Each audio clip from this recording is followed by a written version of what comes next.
Hey everyone, you're tuning in to The Reckless Pursuit, and today we're answering this question. What does pouring into someone mean, and how do I know if it's safe?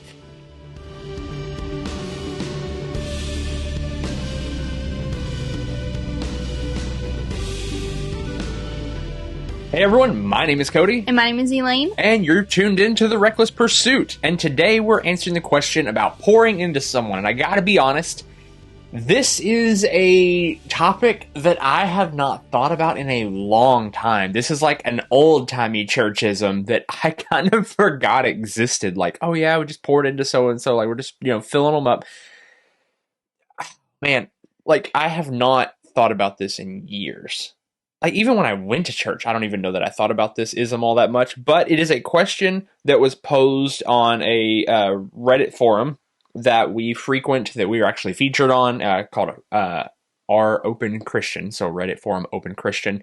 Great forum, by the way, if you haven't checked it out. Great place to go. And this question kind of, when I first hear it, my first reaction is, because I'm like, oh, no, not old churchisms.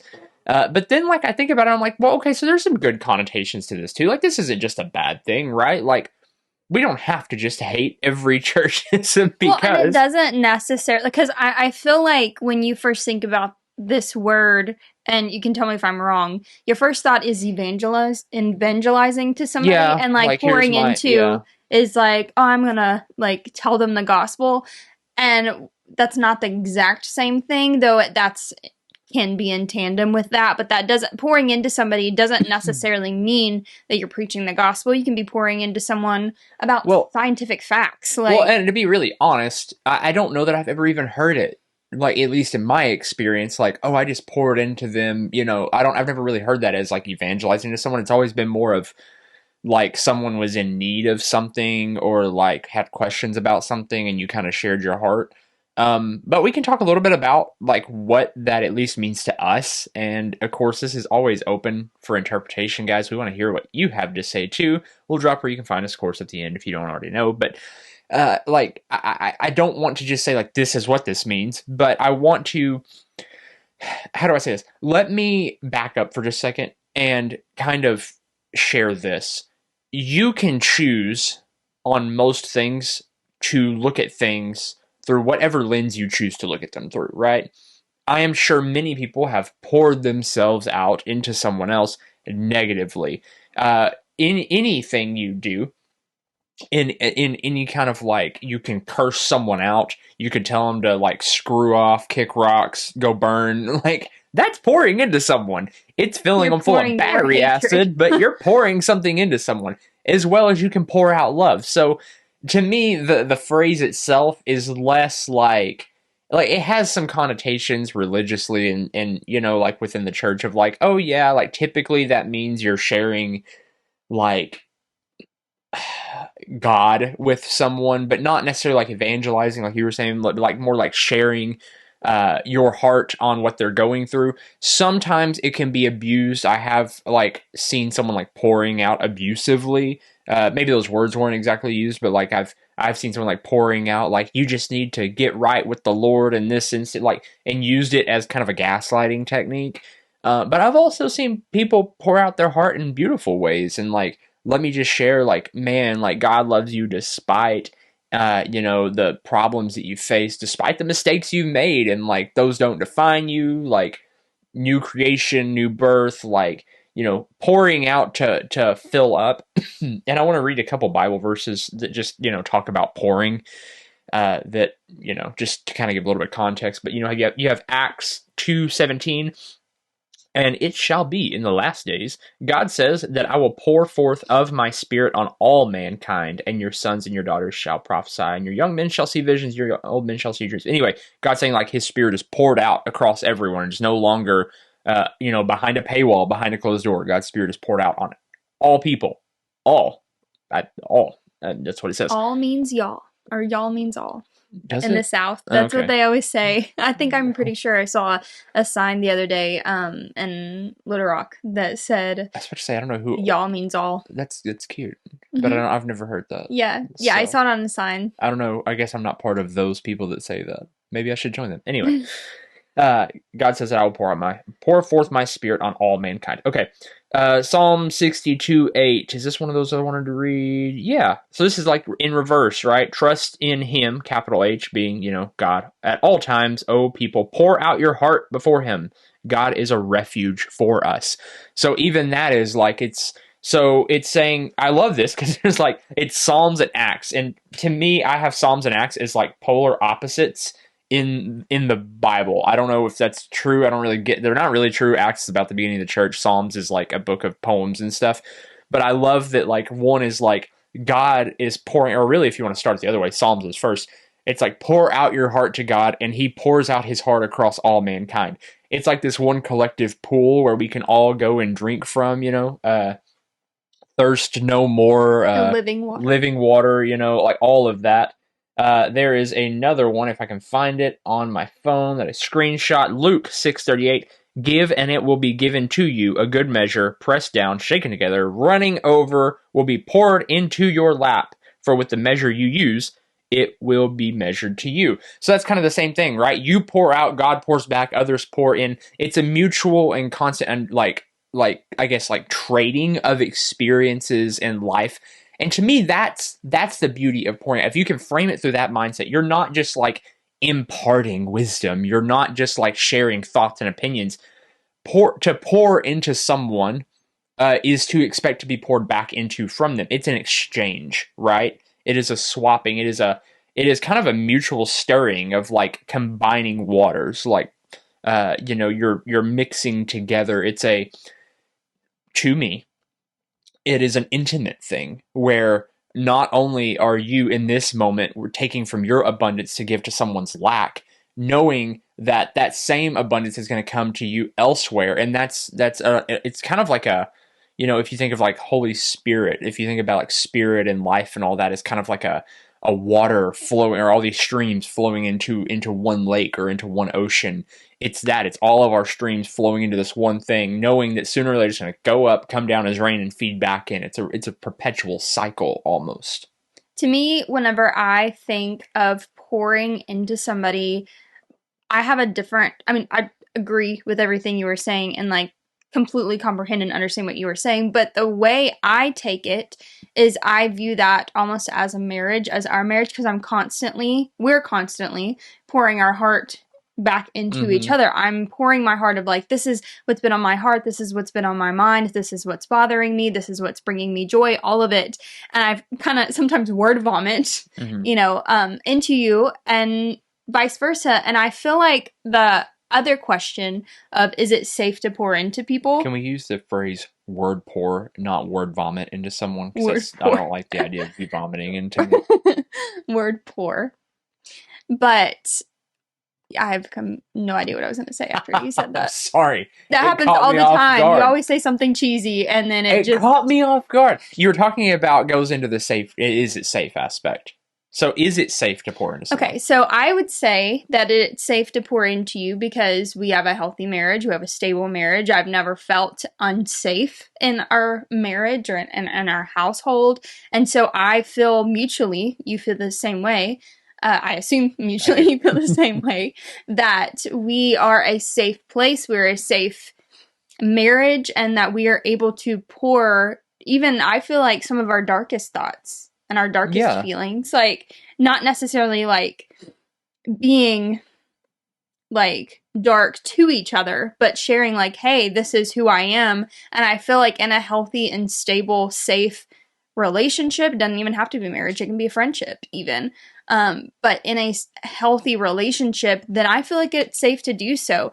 But I feel like if it is not reciprocated, then it is not a safe relationship or a safe person to pour your heart into.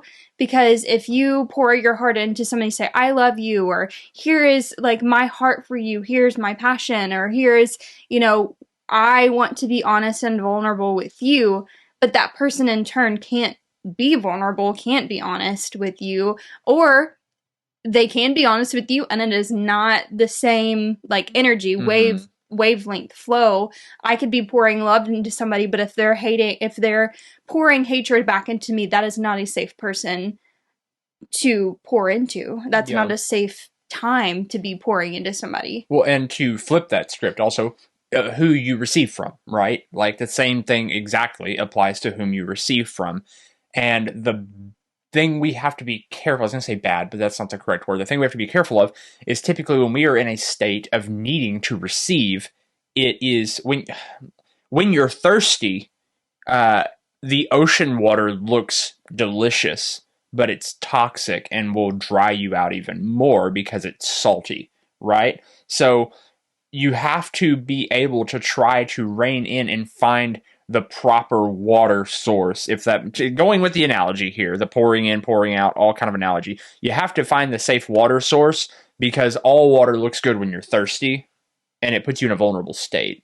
And to me, I feel like the key component to this is growth and maturation, because at any point in time, somebody could be in a bad place, even if they're not necessarily a bad person with quotation marks. They could be in a bad place, or they can be in an unsafe place. They may be going through something, and in that season, they're not like, if you are seeking advice from somebody, but they are in a negative place given their experiences, their circumstances, they may not be in a place to reciprocate that. But in a few months or years, whenever they come out of that dry season and they are a replenishing person.